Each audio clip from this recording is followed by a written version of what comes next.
পাখিটাকে দাফন করে দেবো এখানে, আজ থেকে ধুয়ে নিই।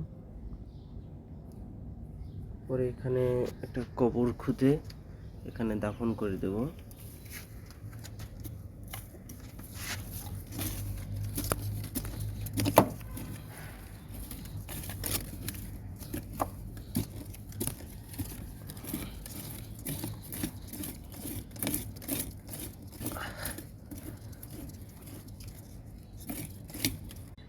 ব্যাস, এই জায়গাটা রেডি হয়ে গেছে। এখন পাখিটাকে রেখে দাফন করে দেবো।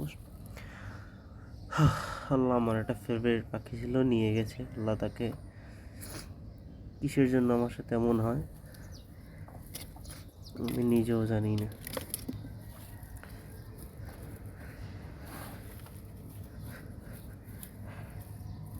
ব্যাস বন্ধু, ভিডিওটা ভালো লাগলে শেয়ার, লাইক, কমেন্ট।